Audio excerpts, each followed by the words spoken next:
Bismillahirrahmanirrahim. Assalamualaikum warahmatullahi wabarakatuh anak-anak. Selamat pagi, semangat pagi. Semoga semuanya dalam keadaan sehat. Semoga, amin. Anak-anak, bertemu lagi dengan Ibu, di mana pada kesempatan kali ini kita akan melanjutkan menyimak video sambungan dari episode yang pertama, yaitu Praktikum Akuntansi Perusahaan Dagang 11 episode 1. Pada kesempatan kali ini, pada episode yang kedua, kita nanti bisa menyimak penyelesaian soal kasus atau soal praktikum jurnal khusus. Baik anak-anak, kita langsung pada topiknya nggih. Seperti yang pernah Ibu sampaikan pada episode sebelumnya, bahwa untuk pembahasan soal yang pertama ini kita akan ambil soal kasus atau soal praktikum yang sederhana. Maksudnya apa anak-anak? Transaksi tidak diambilkan dari dokumen seperti yang real di instansi atau lembaga, melainkan kita ambil dari data transaksi. Seperti ini anak-anak, ini rekapan dari dokumen yang dibentuk dalam sebuah kalimat.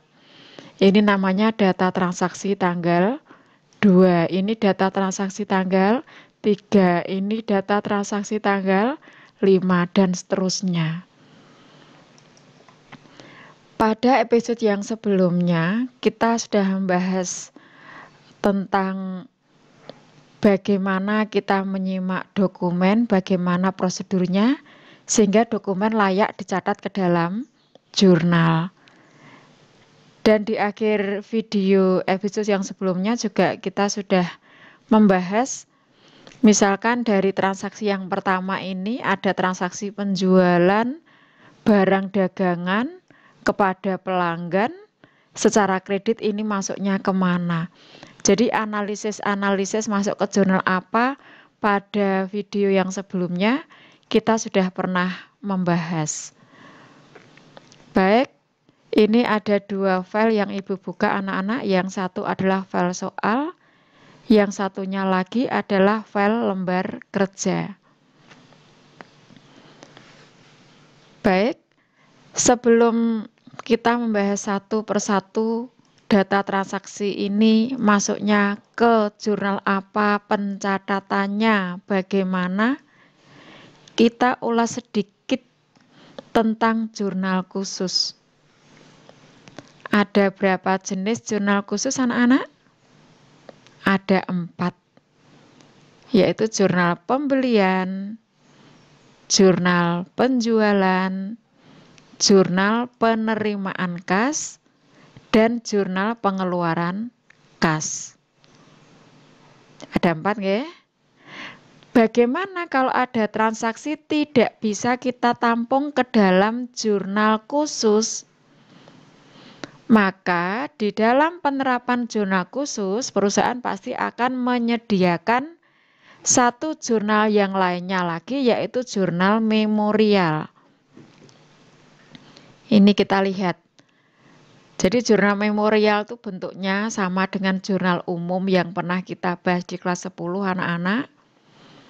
Hanya bedanya kalau judulnya jurnal memorial adalah jurnal transaksi yang digunakan untuk menampung transaksi yang tidak bisa dicatat pada jurnal khusus. Begitu nggih? Dah, yuk. Apa itu jurnal penjual, jurnal pembelian? Jurnal pembelian adalah jurnal yang digunakan untuk mencatat transaksi pembelian secara kredit. Jadi apapun barang yang kita beli, asalkan syaratnya kredit, maka kita tampung ke dalam jurnal pembelian. di mana kolomnya terdiri dari tanggal, nomor faktur, keterangan, syarat, referensi, dan kolom nominalnya ada 2, yaitu kolom debit dan kolom kredit. Apakah antara perusahaan yang satu dengan yang lain kolomnya pasti seperti ini, anak-anak? Belum tentu. Jadi kenapa akuntansi dibilang seni? Karena penerapannya atau aplikasinya di sebuah lembaga disesuaikan kebutuhan masing-masing. Jadi tidak harus sama. Lanjut yang kedua, anak-anak, di sini ada jurnal penjualan, nggih. Jurnal penjualan adalah jurnal yang digunakan untuk mencatat seluruh transaksi penjualan secara kredit. Jadi apapun yang kita jual bisa ditampung ke dalam jurnal penjualan, asalkan secara kredit. Di mana kolomnya terdiri dari tanggal, nomor faktur, keterangan, syarat, referensi, debit ada kolom piutang dagang, dan ini kredit ada 2 kolom, yaitu kolom penjualan ini nanti khusus digunakan untuk menampung penjualan barang dagangan, sedangkan yang serba-serbi ini nanti kita gunakan untuk menampung jika yang kita jual selain barang dagangan. Untuk yang tadi sama nggih anak-anak, untuk yang jurnal pembelian nggih. Jadi nanti ini di kolom sisi debit ini ada 2 juga. Nanti kolom pembelian ini digunakan khusus untuk pembelian barang dagangan. Sedangkan kolom yang serba-serbi ini jika yang kita beli adalah selain barang dagangan. Oke, lanjut. Ini jurnal pembelian sudah. Ini jurnal penjualan juga sudah. Berikutnya adalah jurnal penerimaan kas. Jurnal penerimaan kas adalah atau digunakan untuk menampung seluruh transaksi yang menimbulkan kas bertambah. Jadi apapun jenis transaksinya, asalkan menimbulkan kas bertambah akan dicatat ke dalam jurnal penerimaan kas. Ini kolomnya, sisi debit ada 2 kolom, nggih. Ini ada kas, ini ada potongan penjualan. Kemudian di sisi kredit, anak-anak.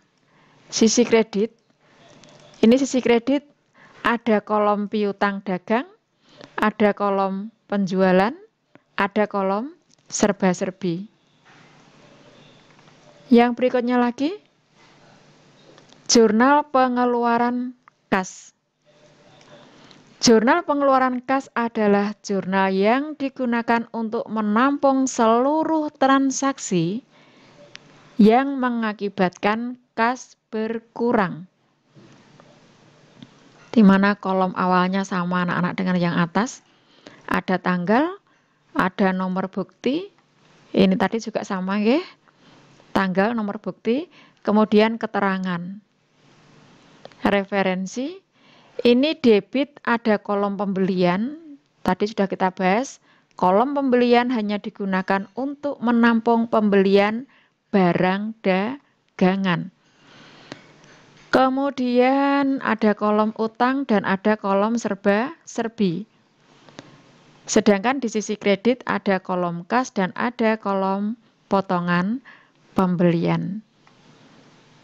Dan yang terakhir adalah jurnal memorial. Anak-anak, ini cara prosedur pencatatannya sama dengan pada perusahaan jasa.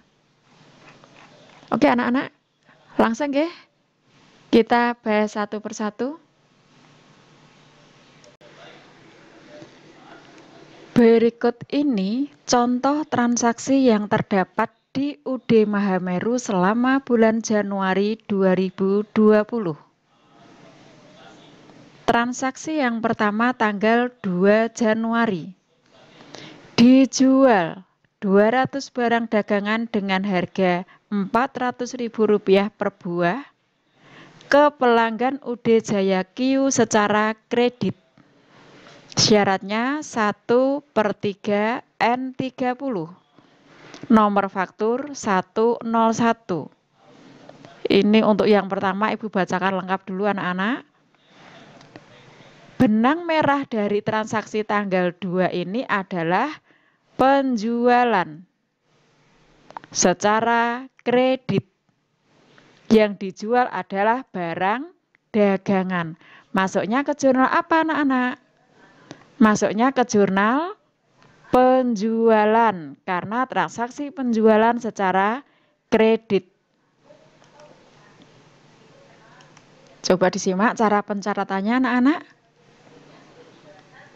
Di kopnya ini saya kopikan dulu anak-anak ya. Ini ada yang keliru ini coba. Karena di kopnya ini sudah menunjukkan nama instansi atau lembaga, kemudian jenis jurnalnya apa, periodenya juga sudah ada. Di sini ada periode bulan Januari 2020. Sehingga untuk kolom tanggal tidak perlu menuliskan lagi tahun dan bulan, cukup tanggalnya saja. Yang pertama tanggal 2, ini tanggal 2, ini tanggal 2, nggih? Kemudian di sini nomor faktur 101 sama dengan ini. Keterangan. Kalau di dalam jurnal umum, di sini ada jurnal memorial, coba kita lihat dulu. Kolom keterangan pada jurnal memorial akan digunakan untuk menuliskan nama akun anak-anak. Kolom debit kredit akan digunakan untuk menuliskan nominal. Kalau kita menggunakan jurnal khusus, maka kolom keterangan bisa digunakan untuk menuliskan nama akun, bisa digunakan keterangan transaksi, dan bisa digunakan untuk menuliskan dengan instansi apa kita melakukan transaksi. Kalau Ibu lebih suka menggunakan nama instansi dengan siapa kita melakukan transaksi.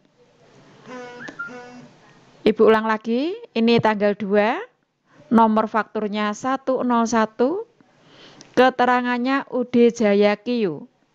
Kemudian syaratnya 110 N30. Ini ada kesalahan, nggih. Coba Ibu sekalian ralat ini. Kemudian debit masuk kolom piutang 80 juta, kredit masuk kolom penjualan 80 juta juga. Angka ini dari mana anak-anak? Kita simak lagi. Yang dijual kuantitasnya 200.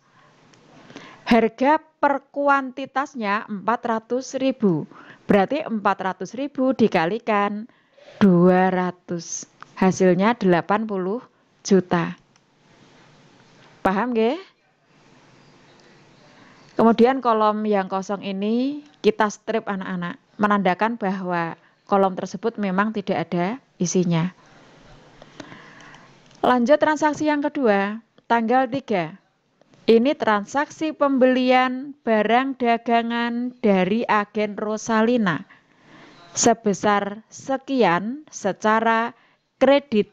Syaratnya ini, nomor fakturnya ini. Masuk ke jurnal apa anak-anak? Pembelian kredit, masuknya di jurnal pembelian. Yuk kita simak jurnal pembelian. Tanggal 3, nomor faktur 1001. Keterangan UD Rosalina. Kemudian syaratnya 210 N30. Debit masuk kolom pembelian anak-anak. Kenapa? Karena yang dibeli barang dagangan. Kemudian kolom serba-serbinya sama, kita strip lagi menandakan kalau memang tidak ada isinya. Jangan dibiarkan kosong. Kemudian kredit masuk kolom utang dagang, hanya satu kolom ini. Nilainya 7 juta diambilkan dari data transaksi. Lanjut, tanggal 5 dijual 50 buku dengan harga 400.000 per buah kepada UD Cahaya secara kredit. Syaratnya ini, kemudian nomor faktur 102. Ini ada yang keliru lagi anak-anak. Masuk jurnal apa anak-anak? Penjualan secara kredit. Berarti masuk jurnal penjualan. Tanggal 5, nomor faktur 102. Keterangan UD Cahaya. Syaratnya 110N30. Debit masuk piutang dagang, kredit masuk penjualan. Kenapa masuk kolom penjualan? Karena yang dijual barang dagangan. Oke? Sama seperti tadi, kolom serba-serbi di strip menandakan bahwa memang tidak ada isinya. Lanjut transaksi tanggal 5 yang kedua. Dilunasi utang ke UD Rosalina. Kita bayar utang kepada UD Rosalina atas transaksi tanggal 3 Januari. Memperoleh fasilitas potongan utang karena membayar utang sebelum 10 hari. Pelunasan utang, kita kalau bayar utang itu kasusnya berkurang toh ya. Maka masuknya ke jurnal apa? Jurnal pengeluaran kas. Oke, kita lihat jurnal pengeluaran kas. Yuk, ini tanggal 5. Nomor buktinya tidak ada anak-anak, tapi kalau sesungguhnya di perusahaan sesungguhnya, semua bukti transaksi pasti ada nomornya. Keterangan UD Rosalina. Debitnya masuk kolom utang karena kita membayar utang. 7 juta asalnya dari mana? Padahal di tanggal 5 ini kan tidak ada nominalnya. Iya enggak anak-anak? Karena ini ada keterangan bahwa itu pelunasan atas transaksi tanggal 3, maka kita bisa melihat tanggal 3 transaksinya berapa. Di sini 7 juta. Kemudian kolom kreditnya masuk ke kolom kas ini dan kolom potongan pembelian ini. Kenapa masuk 2 kolom? Ya karena kita membayar utang kepada UD Rosalina 7 juta ini dalam masa potongan. Potongannya berapa? 140.000. Ini asalnya dari mana anak-anak? Tadi syaratnya tanggal 3, kita bisa lihat juga di sini anak-anak. 210N30. Transaksinya tanggal 3. Maksudnya, jika kita membayar utang dalam jangka waktu 10 hari setelah tanggal transaksi, akan menerima potongan sebesar 2% dengan batas kredit 30 hari. Kalau tanggal 3 transaksi, 10 hari kemudian adalah tanggal 13. Jadi misalkan kalau kita membayarnya antara tanggal 3 sampai dengan 13 akan menerima potongan sebesar 2%. Kita kembali ke jurnal pengeluaran kas. Ini dibayar tanggal 5 anak-anak. Berarti kita dapat potongan 2%. Jadi 140.000 ini asalnya dari 7 juta kali 2%. 140.000, sisanya itulah yang kita bayar. Jadi sisanya adalah 7 juta dikurangi 140.000. Ketemunya 6.860.000. Lanjut anak-anak transaksi berikutnya tanggal 7. Diterima pelunasan dari pelanggan atas transaksi tanggal 2. Kita lihat tanggal 2 anak-anak. Di sini ada transaksi penjualan secara kredit kepada UD Jaya Q. Syaratnya 110N30. Berarti ada potongan 1% jika dibayar dalam jangka waktu 10 hari setelah tanggal transaksi. Kalau transaksi tanggal 2, 10 hari kemudian adalah tanggal 12. Padahal kita menerima pelunasan piutang tanggal 7. Berarti ada potongan nggih? Masuk ke jurnal apa anak-anak? Jurnal penerimaan kas. Iya, betul. Kita lihat jurnal penerimaan kas. Tanggal 7, nomor bukti kosong karena di sini tidak ada anak-anak. Keterangan UD Jaya Q. Debit masuk kas dan potongan. Kredit masuk, kredit ini masuk ke kolom piutang karena kita menerima kas dari pelunasan piutang. Piutangnya 80 juta, ini bisa dilihat di transaksi. Kemudian potongan penjualan ini asalnya adalah 1% dari 80 juta. Kemudian kas yang kita keluarkan adalah piutang dikurangi potongan penjualan. Lanjut, tanggal 7 yang kedua. Dibeli barang dagangan dari UD Surakarya 4 juta rupiah secara kredit, syaratnya ini ada. Pembelian barang dagangan kredit, masuknya ke jurnal apa anak-anak? Jurnal pembelian, ya. Kita lihat jurnal pembelian. Nah, ini.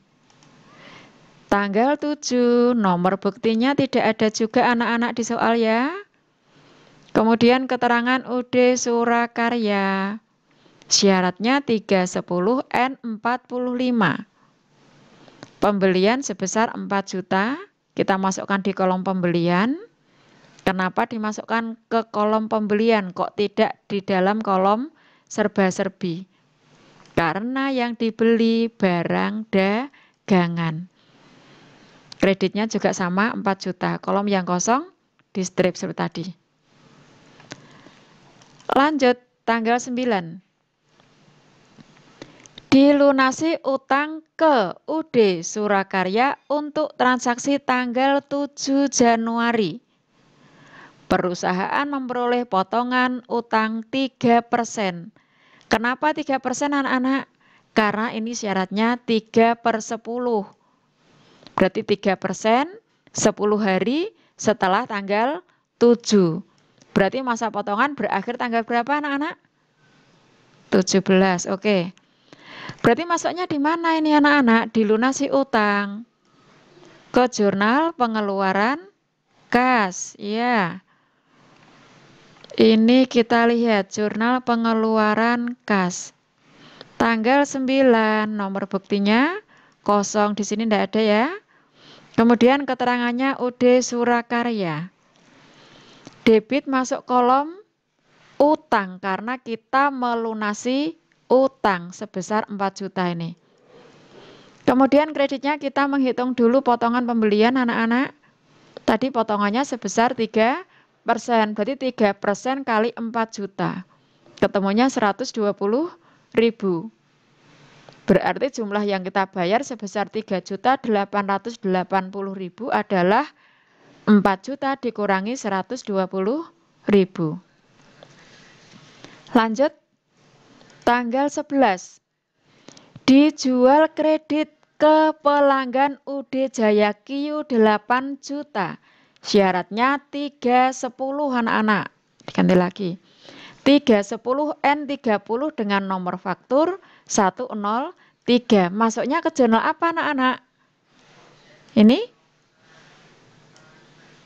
Ke jurnal penjualan. Oke, yuk kita lihat lagi. Nih, tanggal 11, nomor bukti 103. Keterangan UD Jaya Q, syaratnya 110 N30. Kemudian debit masuk piutang dagang, kredit masuk penjualan. Kenapa masuk kolom penjualan anak-anak? Karena yang dijual barang dagangan. Betul. Masing-masing 8 juta. Ininya di strip lagi nggih, menandakan bahwa tidak ada isinya. Lanjut tanggal 13 anak-anak.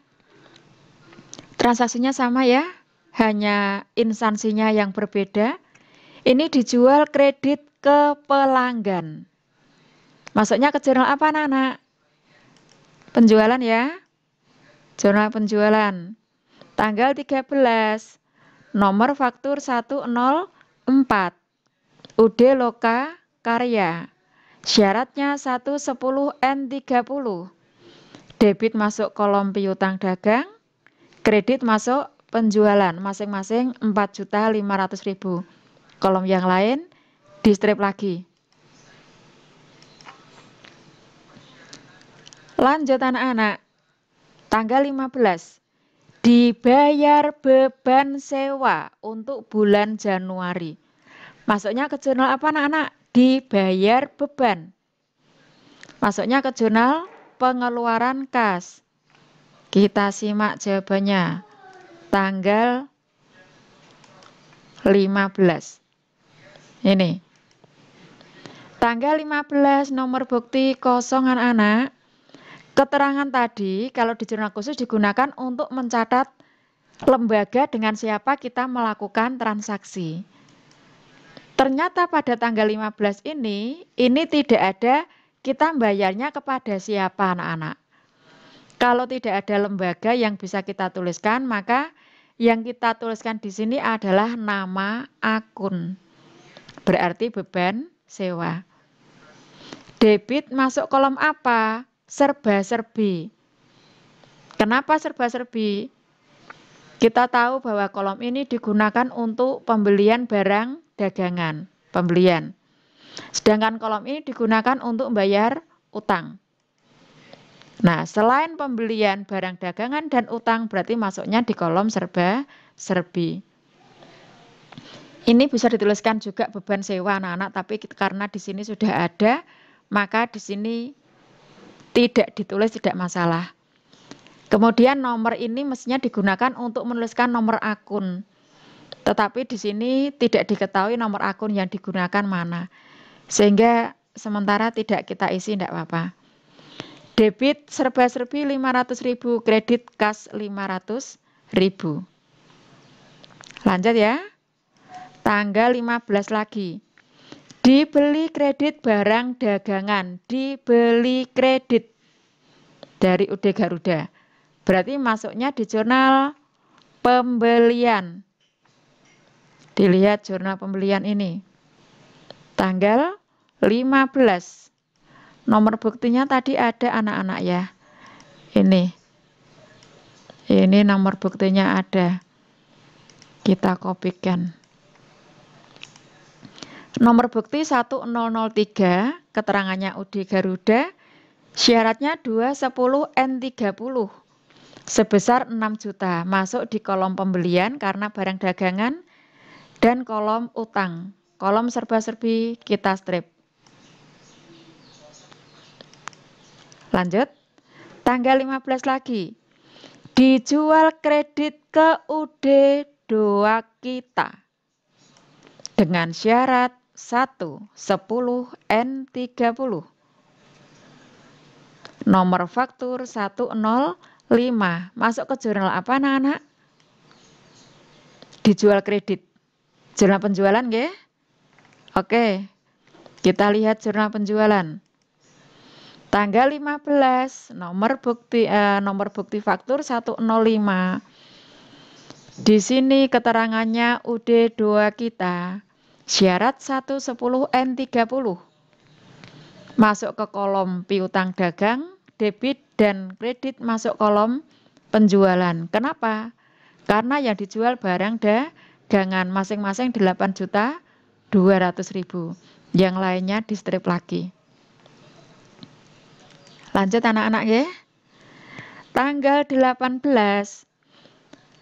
Pembelian tunai barang dagangan. Pembelian tunai. Masuknya kemana anak-anak? Ke jurnal pengeluaran kas. Iya, betul. Jurnal pengeluaran kas. Kita lihat. Tanggal 18, nomor bukti kosong. Keterangannya pembelian anak-anak. Kenapa? Karena dalam soal ini tidak diketahui dari siapa kita membeli. Sehingga nama lembaganya tidak ada. Kalau nama lembaga tidak ada, maka kita isikan nama akun. Nama akunnya pembelian. Kenapa pembelian? Karena yang dibeli barang dagangan. Oke, debit masuk kolom pembelian ini sekian. Kemudian kredit masuk kolom kas sekian. Selainnya di strip. Lanjut anak-anak, tanggal 20. Dibeli kredit barang dagangan, dibeli kredit. Masuknya ke jurnal pembelian. Tanggal 20. Nomor buktinya kosong, di sini tidak ada. UD Monas 210N30. Debit dimasukkan kolom pembelian karena barang dagangan, kredit masuk kolom utang dagang, lainnya strip. Lanjut tanggal 21 anak-anak. Dikembalikan sebagian barang dagangan, dikembalikan berarti retur kepada UD Monas. Ini kita catat kemana? Jurnal pembelian? Jelas tidak, karena bukan transaksi pembelian. Ke jurnal penjualan? Tidak sama sekali. Penerimaan kas, pengeluaran kas juga tidak. Maka masuknya kemana anak-anak? Iya, ke jurnal memorial. Kita simak di sini. Tanggal 21, nomor bukti kosong nggih. Kemudian kalau kita membeli kredit utangnya bertambah, kalau ada retur pembelian kredit berarti utangnya berkurang. Berarti di sini ada utang dagang dalam kurung UD Monas di sisi debit 300.000 dan di sisi kredit ada retur pembelian sebesar 300.000. Oke, lanjut anak-anak. Tanggal 25, diterima pelunasan dari UD Cahaya atas transaksi tanggal 5 Januari. Coba kita lihat tanggal 5 Januari UD Cahaya. Ini 5 Januari syaratnya 110N30. Berarti akan mendapat potongan 1% jika dibayar 10 hari setelah tanggal transaksi.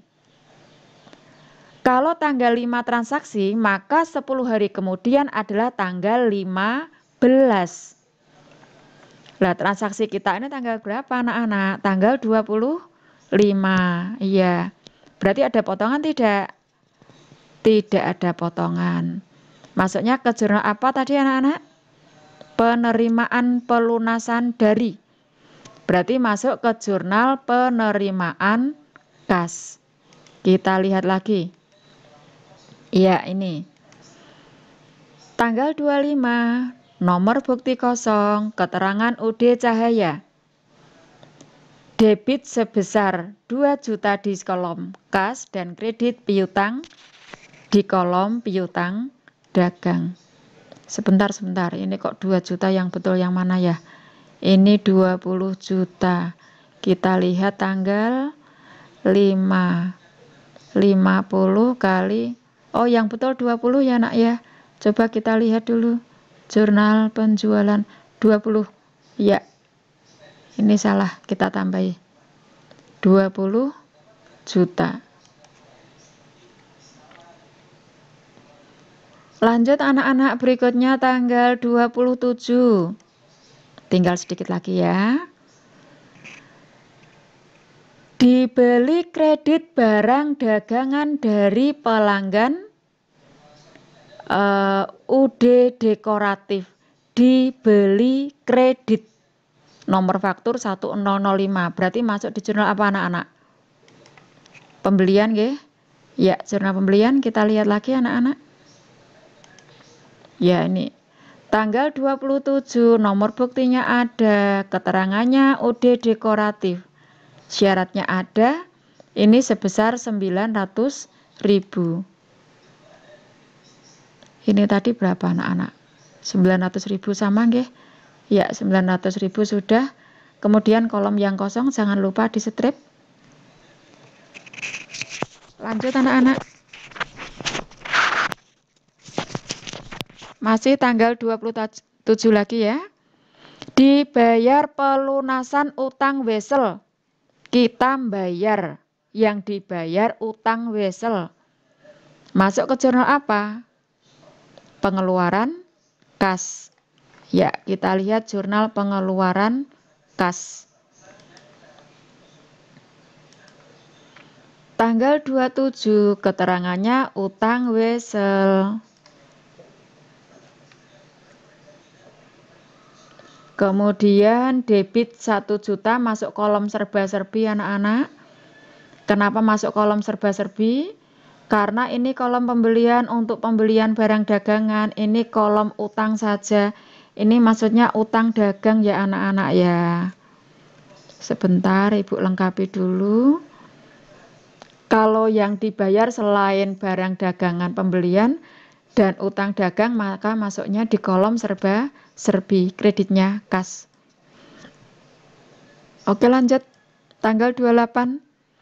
Dibeli secara kredit Saplis dari toko Sampurna.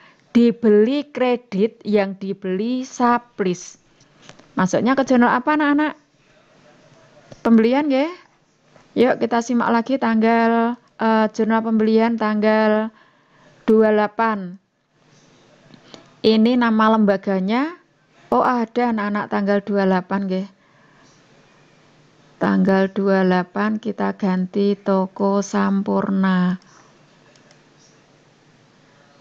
Ini toko Sampurna. Kemudian yang dibeli apa anak-anak? Saplis ya. Saplisnya kita masukkan di sini. Nah ini, berarti debitnya masuk kolom serba-serbi. Nomor akun tidak diketahui nggih di soal nggih. Kemudian akunnya Saplis, ini nominalnya 1 juta. Kreditnya utang dagang. Lanjut, tanggal 29. Dikembalikan kepada toko Sampurna Saplis karena rusak senilai 200.000. Berarti retur, masuknya kemana tadi retur? Sudah pernah ada ya, oh ini. Masuknya ke jurnal memorial, yang kita retur adalah Saplis, bukan barang dagangan. Kita lihat jurnal memorial. Tanggal 29, debit utang dagang dalam kurung toko Sampurna senilai 200.000, kreditnya Saplis senilai 200.000. Kenapa Saplis kok tidak retur pembelian? Karena retur pembelian, kata-kata pembelian itu hanya digunakan untuk barang dagangan. Kalau selain barang dagangan berarti ditampung pada akun yang bersangkutan. Karena ini kaitannya dengan Saplis, maka kita tampung dalam akun Saplis. Lanjut tanggal 31 yang pertama anak-anak. Diterima pelunasan dari pelanggan. Diterima pelunasan. Masuknya di mana anak-anak? Penerimaan kas. Ya, penerimaan kas kita simak ini. Tanggal 31. UD Loka Karya. Debit masuk kolom kas, kredit masuk kolom piutang. Yang lain di strip. Terakhir anak-anak, diterima tunai pendapatan lain-lain. Diterima tunai berarti masuknya di jurnal penerimaan. Tanggal 31, keterangan pendapatan lain-lain. Debit masuk kolom kas, kredit masuk kolom serba-serbi. Bisa diterima ya anak-anak ya?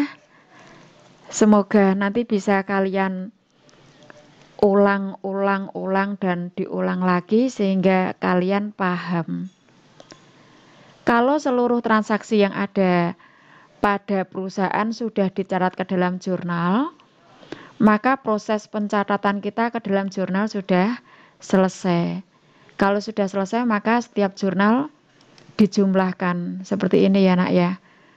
Di garis bawah 2 maksudnya menandakan bahwa kegiatan sudah selesai. Jadi setiap jurnal ini ada jurnal penerimaan kita jumlahkan. Ini ada jurnal pengeluaran kas juga kita jumlahkan. Kemudian jurnal memorial juga kita jumlahkan.